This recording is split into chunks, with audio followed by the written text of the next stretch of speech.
assunto que há muito tempo a gente quer abordar, mas para abordar tem que ser de uma forma completa, tem que ter aí uma discussão e um debate, porque quem já foi diagnosticado com a doença sabe o quanto é difícil chegar nesse diagnóstico, né? Que talvez seja a parte mais complicada, né? E até para ter um tratamento seguro e que devolva a qualidade de vida do paciente. Então a gente convidou o reumatologista, Dr. Roberto Ezequiel Reimann. Bem-vindo, como vai, querido? Boa tarde. Então, prazer tê-lo aqui. Obrigada. Eu queria começar, na verdade, te perguntando o seguinte. Já vamos falar o porquê a dificuldade do diagnóstico. Mas quando a gente fala da fibromialgia, o que caracteriza, o que é aquele quadro clássico, como vocês dizem aí, de livro, né? Quando é fibromialgia. Existe um quadro clássico ou não? Existe. Então, a primeira coisa para a gente pensar em fibromialgia é dor. Então, a pessoa tem que ter dor. E a dor geralmente é uma dor difusa no corpo todo. Tá. É lógico que existem formas de a gente classificar o que é dor difusa, mas eu não vou entrar nesses detalhes. Mas o paciente se queixa de ter dor no corpo todo. Às vezes até brinco com ele e pergunto se a unha dói, mas assim, realmente é dor no corpo todo. Isso tem que estar presente em 100% dos pacientes. Tá. Quer dizer, sem dor não existe fibromialgia. Uma dor localizada que apareça do nada. Não, então, veja bem, não é ideia. fibromialgia e é uma dor crônica, você tem que estar presente por pelo menos 3 meses. Então não é assim, eu acordei hoje com dor no corpo todo, eu tenho fibromialgia, não. Eu estou faz 3 meses, eu acordo todo dia com dor, passo o dia inteiro com dor no corpo, isso é um quadro clássico de fibromialgia. 90% dos pacientes, eles têm outras manifestações principais, que são distúrbio do sono, né? O que significa distúrbio do sono? Então, são pacientes que têm um sono de qualidade ruim ou, às vezes, nem dormem. E muitas vezes, esses pacientes nem percebem que a qualidade do sono deles é ruim. Você tem que questionar. Então, são pacientes que vão dormir, dormem a noite inteira, acordam de manhã como se não tivessem descansados. São pacientes que acordam várias vezes durante a noite. Pacientes que têm dificuldade em pegar no sono e aí vão os distúrbios, né? Existem outros distúrbios do sono que podem estar associados a fibromialgia, que são a apneia do sono e a síndrome dos movimentos repetitivos dos membros inferiores, que não vou entrar agora em detalhes em relação a isso. E existe também a fadiga, que é outro sintoma presente em 90% dos pacientes. O que significa fadiga? Fadiga não é fraqueza, fadiga é cansaço, é falta de energia, né? A pessoa tem uma força muscular normal, a força dele é normal, só que falta energia. Às vezes pode ser tão importante que a pessoa não consegue fazer absolutamente nada durante o dia. Mas essas dores, elas são periódicas, elas podem durar um dia inteiro, elas podem vir só pela manhã, à noite. Cada paciente tem aí uma... Então, na verdade, sim, você tem várias variáveis. Classicamente, é uma dor que persiste o tempo todo, né? Então, o indivíduo tem dor 24 horas por dia, 3 meses, é lógico, tem períodos de melhora, períodos de pior, às vezes dá uma melhorada, às vezes fica tão fraquinho que ele já está acostumado com uma dor intensa que fraquinho parece que ele está sem dor. Tá. Mas geralmente é uma dor que está presente. São pessoas que até costumam falar, poxa, dor faz parte da minha vida. E que certamente num primeiro momento acabam se medicando com anti-inflamatório, coisa e tal, achando que é algo passageiro, né? Então, na verdade, esses pacientes, quando chegam ao reumatologista, já passaram por N especialistas, já fizeram a própria automedicação.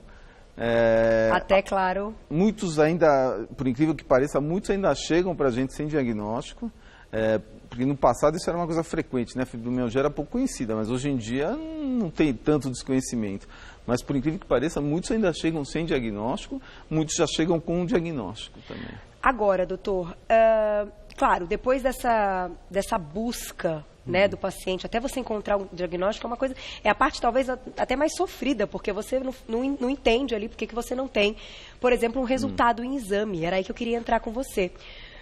Claro que as queixas são importantes, o exame clínico é muito importante. Agora, o que também pode ajudar como complementar? O que ocasiona? Eu sei, até no material que eu recebi, muito que eu leio de fibromialgia, porque muita gente pede para a gente falar a respeito disso, não dá para dizer uma causa ainda, né? Embora hoje você vai contar algumas novidades no diagnóstico. Mas existem exames complementares, coisas que podem já indicar algo que possa ajudar, inclusive, outras especialidades médicas para ter, né, encaminhar mais depressa esse paciente para melhorar aí essa qualidade de vida? Então, é justamente aí que está a angústia do paciente. muitos dos pacientes chegam para a gente achando que tem uma coisa grave que ninguém descobre, porque os exames laboratoriais, teoricamente, para fibromialgia são normais. Você pede os exames laboratoriais para afastar outras causas que possam simular a fibromialgia, mas não existe nenhum exame laboratorial ou de imagem, ou seja lá o que for, que faz diagnóstico de fibromialgia. É 100% clínico, depende então de uma boa história médica, de um exame físico que descarte outras causas. É isso. Essa é a dificuldade, vamos dizer, do médico e a angústia do paciente. E a partir do momento que você faz o diagnóstico da fibromialgia, o que acontece? Muitas vezes o paciente, só de saber que ele tem isso e não tem uma coisa grave, já melhora muito. Olha, a primeira coisa, às vezes, que eu falo para os pacientes é, olha, você não tem nada que vai te matar, não é nenhum câncer, porque muitos pacientes chegam achando que tem um câncer que ninguém descobre, então você não vai morrer disso, mas você vai sofrer disso de dor. E nós vamos tentar aliviar essa tua dor. A gente volta agora para apresentar, então, um vídeo, que é algo que você queria debater um pouco. Ele vai mostrar alguns pontos de dor. E eu dei uma olhadinha já durante o intervalo em algumas perguntas, e algumas pessoas estavam questionando isso. Quais são os principais pontos de dor, se é assim em todos os pacientes.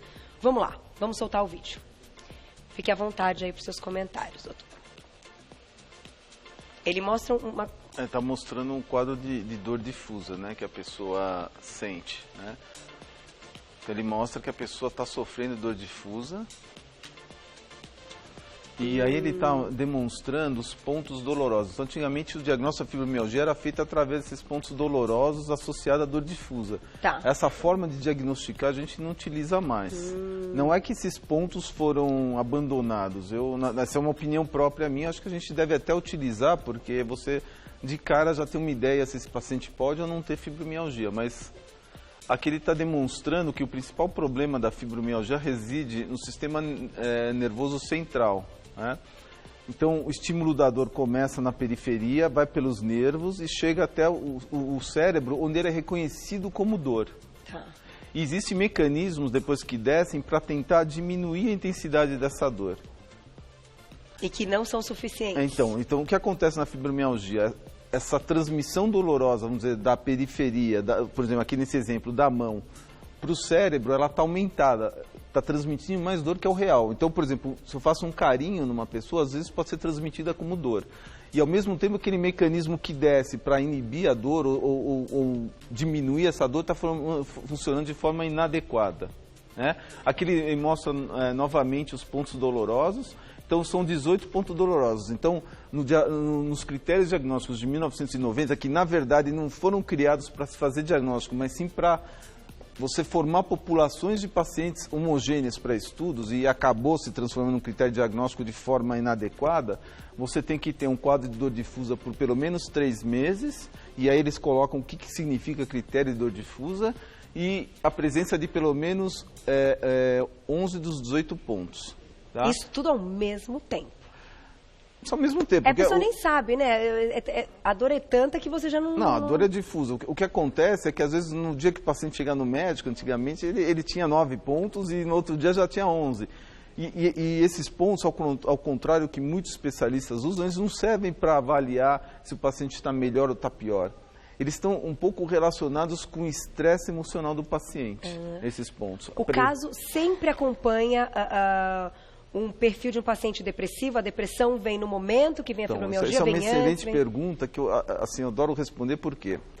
Porque se você for ver aí a comunidade médica, quem não estuda a fibromialgia acha que a fibromialgia é uma depressão. E sempre tem um quadro depressivo associado. Na verdade, a gente tem pelo menos de 25% a 50% dos pacientes com fibromialgia que não tem nenhum distúrbio emocional. Os demais pacientes, vamos colocar entre 50% a 75%, ou tem um quadro de transtorno depressivo, ou tem um quadro de ansiedade, ou tem ambas as situações. Agora, quem veio primeiro, né? Se for a dor, se for a depressão. Então, assim, em alguns casos, a depressão é um fator deflagrante que vai para o indivíduo predisposto a desenvolver a fibromialgia. Em outros casos, o indivíduo que não tinha depressão começou a ter um quadro de fibromialgia e ficou deprimido ao longo do tempo porque a qualidade de vida dele caiu, ele está com dor, está sofrendo. Agora... Difícil ver o que é. Mas normalmente tem, então... Você tem pelo menos 50% dos pacientes, você tem isso. Com o quadro depressivo. Quadro depressivo, ansioso, algum transtorno emocional, esses pacientes apresentam em pelo menos 50% dos casos. Na verdade, tem estudos que falam que é em torno de 20, tem estudos até falando que é só em torno de 25%. O que eu acho, esses estudos têm alguns erros metodológicos. 50% está um bom... Em consultório é outra história, né, doutor? Tem isso também. Sim. Então é até interessante para a gente colocar esse ponto de vista verdadeiro para as pessoas se identificarem. Quem conhece alguém, chama para assistir a matéria, para mandar pergunta. Vamos colocar já uma pergunta do público, então? Vamos lá. Quem escreveu para a gente na tela? Tati, obrigada. Em quais partes do corpo a dor se manifesta mais? Tem isso? Então, teoricamente, seria no corpo todo, mas... Uma característica, na minha opinião, que é muito importante, é a dor na coluna cervical, que irradia para essa região aqui que a gente chama do trapézio. Então, na maioria dos pacientes com fibromialgia, isso daí está presente. Quando não está presente, vamos supor, o indivíduo tem dor no corpo todo, mas não tem nessa região, eu já fico em dúvida do diagnóstico. Mas isso aqui é uma opinião minha, né? Não é que você tem isso descrito nos livros e assim por diante. Ok. Próxima perguntinha, olha lá. Um beijo, Ezequiel, obrigada. A fibromialgia tem alguma relação com a doença celíaca? Então, ela não tem relação com a doença celíaca, mas a doença celíaca pode piorar o quadro de fibromialgia. O que acontece com esses pacientes com fibromialgia é que eles têm uma multiplicidade de condições outras associadas à fibromialgia. Por exemplo, a depressão. E outra condição que está associada chama-se cólon irritável. Tá. O que é o cólon irritável? É uma síndrome semelhante à fibromialgia, onde você não tem nenhum distúrbio anatômico, você tem um distúrbio funcional do intestino. O intestino que por algum momento, algum motivo, não funciona da forma adequada e a pessoa sente dor por estímulos que não dariam dor no intestino de forma normal. Agora, se esse indivíduo tem doença celíaca para complicar mais ainda... Então, esse indivíduo vai acabar sofrendo mais se ele tiver um cólon irritável e vai sofrer mais da fibromialgia. Então, vai ser um complicador da fibromialgia. Tá, então não tem relação o paciente que possa ter futuramente desenvolver uma fibromialgia porque é celíaco, mas ser celíaco para quem já foi diagnosticado pode atrapalhar. Pode ser um complicador. Falando nisso, e faixa etária, doutor? Então, a faixa etária geralmente são em mulheres de 20 aos 50 anos de idade, mas em mulheres, né, a relação é controversa. No passado a gente falava que para cada 7 mulheres tinha um homem. Mas por quê? Porque o diagnóstico dependia muito desses pontos dolorosos. O que acontece é que existe uma diferença na sensibilidade dolorosa do homem e da mulher. A mulher sente mais dor e o homem sente menos dor. Então, na hora que você vai palpar esses pontos dolorosos, no homem é mais difícil de você encontrar 11 dos 18 pontos. Então, os estudos que tentavam demonstrar qual sexo incidia mais, tem esse viés de erro, né? Que no homem você encontra menos pontos. Mas que não tem dúvidas que pelo menos você vai encontrar uma relação de 4 a 5 mulheres para cada homem, isso é uma realidade. Tá aí. Vamos colocar mais perguntinha do público? Em relação à faixa etária, só para complementar, em qualquer idade você pode ter fibromialgia. O maior pico é entre os 20 e 50 anos de idade. Criança também? Criança, velho, adolescente. Todo mundo. Ninguém está livre, olha só. Só um bebê acho que está livre disso. Mais perguntinha do público na tela. Um beijo, Paola, obrigada. A fibromialgia é um tipo, então, de reumatismo? Quando hoje a gente está entrevistando um reumatologista, mas como que a gente encaixa a fibromialgia? Porque parece que ela tem um pouquinho de cada especialidade aí dentro da medicina. Então, a fibromialgia, assim, primeiro, o que é reumatismo, né? Então, esse termo a gente nem gosta de usar. Atualmente, a gente fala doenças reumáticas. Por quê? Porque reumatismo, que era chamado no passado, fala o quê? Dor musculoesquelética. Só que nós temos um conjunto de dores, desde doenças autoimunes, desde doenças de partes moles. Então, a fibromialgia é considerada uma doença reumatológica de partes moles, porque a dor é principalmente muscular. Tá. Só que assim, em relação às especialidades, realmente, o tratamento da fibromialgia muitas vezes envolve um grupo multidisciplinar. Por quê? Porque esses pacientes têm colo irritável, às vezes tem que ter um gastro, esses pacientes têm depressão, você tem que ter, às vezes, um psiquiatra e assim por diante. Então, nesse caso, por isso que eu imaginei mesmo. Então vamos dizer, o reumatologista está sempre presente porque a dor está sempre lá. E dependendo da comorbidade, por exemplo, os pacientes que têm enxaqueca, a gente vai pedir uma opinião do neurologista para acompanhar esses pacientes. Porque a enxaqueca também se associa à fibromialgia, né? Então, pacientes com fibromialgia têm mais enxaqueca, tem mais cólera irritável, tem mais depressão, tem mais síndrome uretal inespecífica, que é tem mais cistite, chamada cistite intersticial. Então, na verdade, assim, tem um monte de sintomas e comorbidades associadas, por isso que muitas vezes você precisa de um tratamento multidisciplinar e outros especialistas para te ajudarem a levar esse paciente, a dar um alívio para esse paciente. Daqui a pouquinho a gente vai falar de tratamentos, claro, e eu não vou, você me responde já da parte de atividade física e se algumas coisas ligadas à qualidade de vida, enfim, e boas escolhas no dia a dia podem ajudar esse paciente, mas nós vamos deixar para o final. Agora, perguntinha do público. Vamos ver. Um beijo, Sil, obrigada. A fibromialgia tem relação com demência?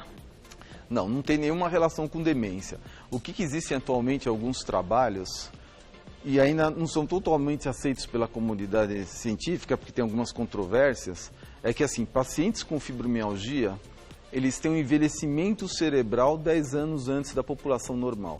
Então, talvez a fibromialgia possa levar o indivíduo à demência ou um envelhecimento cerebral propriamente dito. Isso é um fato? Tem alguns trabalhos demonstrando isso. Só o tempo dirá se esses trabalhos realmente são reais e vão confirmar essa possibilidade. Agora, a fibromialgia a longo prazo pode aumentar o risco de outras doenças? Então, nesse caso da demência, mas assim, até Alzheimer e coisas do tipo? Então, não existem estudos, não tem estudos demonstrando isso. Mas, assim, realmente aumenta o risco do indivíduo ter depressão, isso não tem nem dúvida.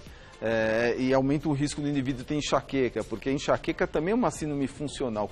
Isso é muito importante entender a diferença entre uma síndrome funcional e uma síndrome que não é funcional. Por exemplo, eu tenho uma dor de estômago, eu vou lá, faço uma endoscopia, eu tenho uma úlcera, eu tenho uma causa anatômica me dando essa dor. Agora, aquele indivíduo, ou por exemplo, eu tenho diarreia, tenho dor intestinal, tal, eu vou lá, faço uma colonoscopia e está toda a mucosa intestinal ulcerada, machucada, eu tenho um diagnóstico de retocolite ou de doença de Crohn. O que acontece no colo irritável? Você vai lá, faz uma colonoscopia, está normal o intestino. Você dosa os exames, por exemplo, você dosa anticorpos para fazer o diagnóstico de doença celíaca, vem normal. Você não encontra uma causa anatômica ou laboratorial para explicar essa alteração do funcionamento do intestino, essas dores que esse indivíduo tem. Muitos deles têm diarreia e prisão de ventre intercalados, outros têm quadros de diarreia importantes, outros têm quadro de prisão de ventre importante, e você não consegue explicar isso sem, assim, do ponto de vista anatômico. Da mesma forma que a enxaqueca também, você faz milhares de exames e você não consegue descobrir. Isso, e para essas situações a gente chama de síndromes funcionais, tá? Então são síndromes onde você tem uma alteração da função de determinados sistemas. Na fibromialgia você tem uma alteração do sistema que está relacionado ao controle da dor. O indivíduo tem um controle inadequado da dor e por isso ele tem uma amplificação de dor. Tá aí. Eu vou deixar mais uma perguntinha do público e a gente já vai falar de tratamento, porque vamos entender que qualidade de vida é essa, como é o controle, e eu sei até que já perguntaram se tem cura. Vamos lá, perguntinha do público na tela. Natália, um beijo. É verdade que o cérebro da pessoa que tem fibromialgia não consegue diferenciar uma dor mínima e uma dor muito forte? Se sim, por que isso acontece? Então, na verdade, o indivíduo tem uma síndrome de amplificação dolorosa. Significa o seguinte: se essa dor for de forte intensidade, ele vai sentir essa dor mais forte ainda. Se essa dor for de fraca intensidade, ele vai sentir ela mais forte, mas ele vai conseguir diferenciar o que é mais forte e o que é mais fraco. E às vezes um estímulo que não causa dor, como eu mostrei, um carinho, pode se tornar em dor, tá? Por quê? Porque você começa a ter nervos que não estão implicados na transmissão de dor, que começam a transmitir dor. Então, por exemplo, os nervos estão associados ao tato, à temperatura, eles começam a transmitir dor. Isso aí se chama aumento do tecido neurológico que transmite a dor. Então, você tem uma amplificação importante dessa transmissão da dor para o cérebro. Puxa vida. Tá aí. Vamos ouvir agora o depoimento da nutricionista funcional, queridíssima doutora Gisela Savioli. Ela vai contar um pouquinho, você já iniciou o assunto a respeito do intestino, e ela passa umas informações bem interessantes. Olha lá. Olá, Carol. Olá, vocês telespectadores tão queridos do Você Bonita. Tema de fibromialgia. Realmente, na minha experiência de nutricionista clínica funcional, eu tenho tido, graças a Deus, excelentes resultados tratando o paciente, principalmente a paciente, como um todo. De que maneira? Primeira coisa, intestino ele tem que ser visto como a grande porta de entrada para moléculas não digeridas de proteína que podem estar indo justamente atingir essas regiões aonde a pessoa sente dor. E justamente elas indo para aquelas regiões, como elas não pertencem ao nosso organismo, o nosso sistema imune vai lá para inflamar, para retirar.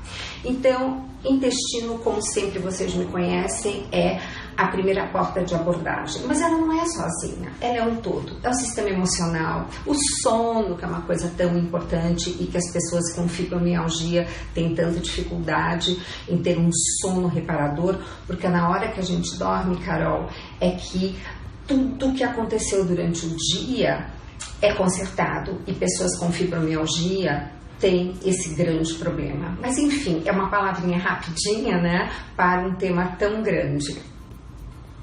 Tá aí, obrigada mais uma vez. Doutora Gisela Savioli, nutricionista funcional.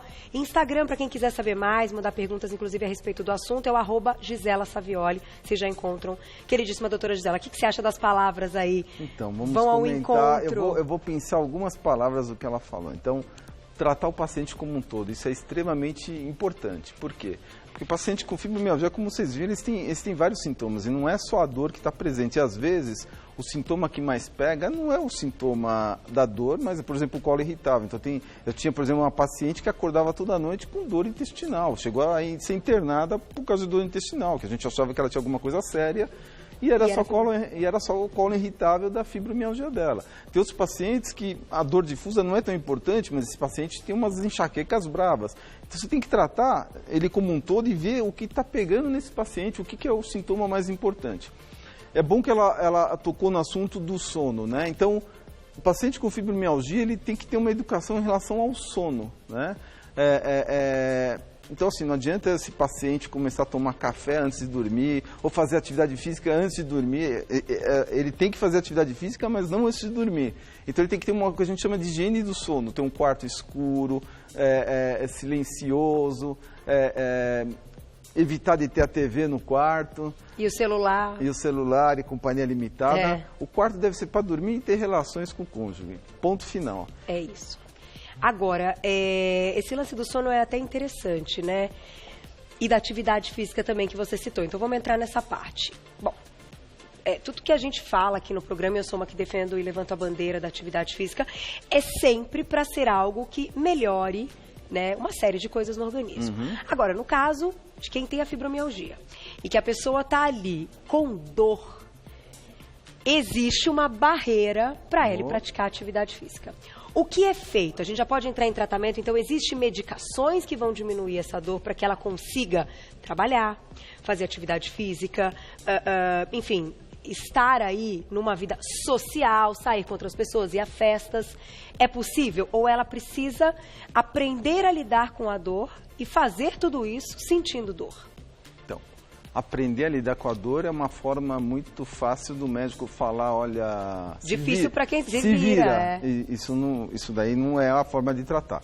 E também prometer que a dor vai desaparecer também... Também não. Não. Então, o que nós vamos fazer é tentar diminuir a intensidade da dor a ponto que ela consiga ter uma vida normal e, às vezes, até esqueça dessa dor.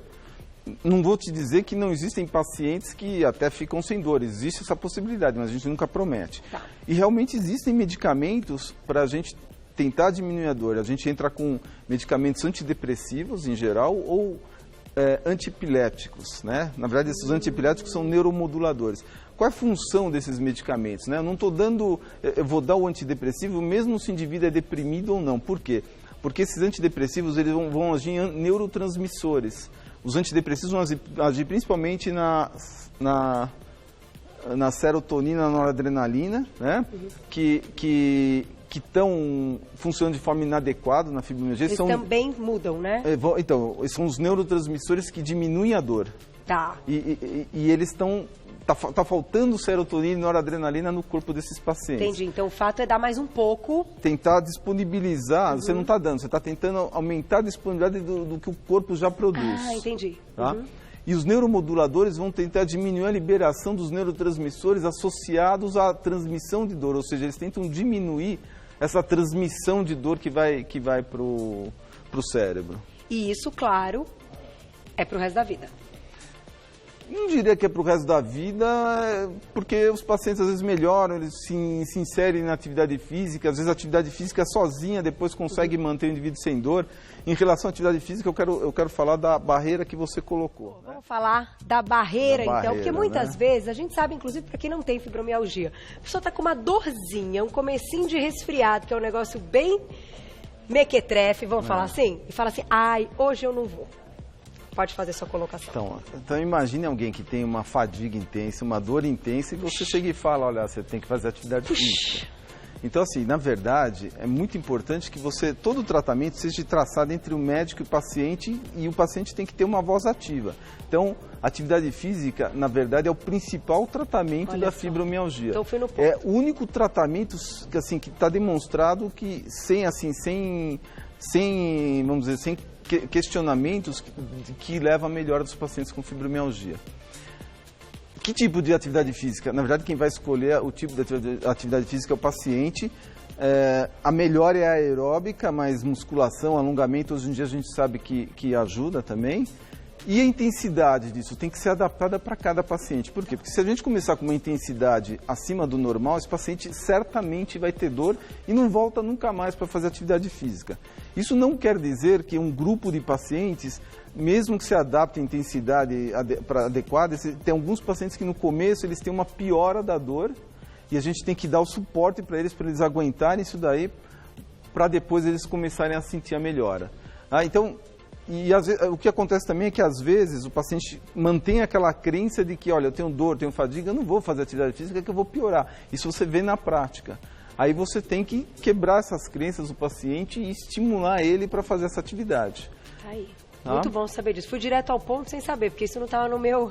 exatamente. No meu, é bom que você no pegou meu trabalho. essa Não, o questão. negócio de atividade física, para mim, eu acho que a parte mais difícil. É o primeiro lugar na vida, eu acho. A parte mais difícil e a mais importante, na verdade. Tá aí, é o desafio, né? Exatamente. E vencer o desafio é sempre muito bom. Exatamente. Perguntinha do público na tela, olha só. Um beijo, Elaine, obrigada. Alimentação pode piorar ou melhorar a fibromialgia? Tem aí alguma indicação? Então, após o diagnóstico, vocês encaminham para alguma nutricionista? Enfim, tem coisas que têm que ser retiradas da alimentação? Então, a princípio não tem estudos sobre isso. O que você deve, sim, observar é se esse paciente tem um colo irritável ou se ele tem sintomas de colo irritável, você tem que ir atrás de outras causas dessa dor intestinal dele. Né? Então, você tem que ver se tem doença celíaca, se ele tem intolerância à lactose, se ele tem alguma doença inflamatória intestinal. Por quê? Porque não basta ele ter os sintomas intestinais para você chegar e falar, olha, esse indivíduo tem colo irritável. Né? Tá. E se ele tiver uma dessas situações, tem que tratar da forma adequada. Então, se tiver uma intolerância à lactose, eu vou tratar porque esse intestino está sendo o que a gente chama de um irritativo periférico, né? Está incomodando, qualquer coisa que incomoda piora a fibromialgia. Então, você tem que resolver isso. Se esse indivíduo tem doença celíaca, você tem que ir lá e tratar, tirar o glúten desse paciente. Né? Então, é muito importante, por isso que o paciente é tratado como um todo. Né? E vou aproveitar, eu fui, durante a entrevista, algumas perguntas, algumas coisas de outras entrevistas, eu fui juntando uma coisa, sou meio maluquinha, mas eu adoro esses assuntos, e eu de jeito nenhum me considero uma apresentadora assim passiva, de só ouvir assim e tal, eu acho que a gente pode debater, tem que debater para chegar numa informação. A gente fez uma pauta, eu não me lembro, mas a gente falou de epilepsia. Né, demonstramos aqui como é que a gente pode ajudar a coisa e tal. E me chamou muita atenção, porque você citou do tratamento com o uso de alguns remédios, então, que são utilizados para quem tem epilepsia. Sim. Certo? No caso da fibromialgia. Eles, na verdade, foram criados para epilepsia, mas não são utilizados atualmente para isso, porque são mal controladores da epilepsia. Acabam tendo... Então, eles são mais chamados de neuromoduladores, mas inicialmente foram considerados... para epilepsia. E o que me chamou a atenção, a gente falando de alimentação, que é um assunto que bomba muito na minha cabeça, a pessoa, a especialista, né, a médica que estava falando da epilepsia, ela disse que não tinham estudos comprovando, porém que eles viam uma melhora, assim, absurda da diminuição praticamente total de crise desses pacientes com epilepsia quando faziam uma dieta cetogênica, quando entravam em cetose, mantinham aí um equilíbrio e diminuíam por quase completo, vamos dizer assim, que eu me lembro, está lá no YouTube, quem quiser rever a entrevista, as suas crises.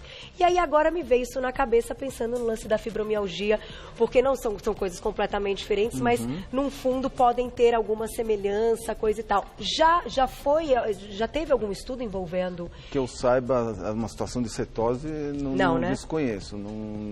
Na verdade, você tem alguns poucos estudos, mas eles não corroboram mudanças assim dietárias específicas, multivitaminas. O que você pode ter, que é uma coisa muito controversa, então, alguns estudos dizem que, por exemplo, a deficiência da vitamina D pode dar dor, ou deficiência da vitamina B12 pode também dar dor. Tá. Então, assim, esses pacientes têm que ter essas vitaminas suplementadas, mas não quer dizer que a falta delas vai piorar a fibromialgia, nós não sabemos. Tá aí, gente, muitos estudos ainda estão por vir, mas eu acho que juntar as coisas e de repente, né? Tem muita coisa desconhecida ainda. Puxa vida, eu acho que é o máximo de tentativa para melhorar a qualidade de vida, pessoas se conhecer e juntando uma coisa na outra, estudando. Você falou a coisa mais importante, o que a gente procura nesses pacientes é melhorar a qualidade de vida, principalmente. Não é só tratar a dor, o sono, é a qualidade de vida desses pacientes. E eu acho que a gente tem que ir conhecendo cada vez mais, estudando cada vez mais quando você recebe um diagnóstico para ver o que você pode fazer, né? Que pode melhorar e muito a sua condição e a condição de outras pessoas aí que vão estar compartilhando também do problema. Quem quiser saber mais, eu vou agradecer ao Dr. Roberto Ezequiel Reimann, que é reumatologista. Tem um site para vocês que é o reumatologia.org.br ou no seu site que é Roberto Reimann. O Reimann é HEYMA2Ns.com.br para quem quiser saber mais, enfim, quem quiser enviar perguntas. Doutor, volta numa próxima oportunidade. Obrigada, viu? Parabéns, uma grande aula.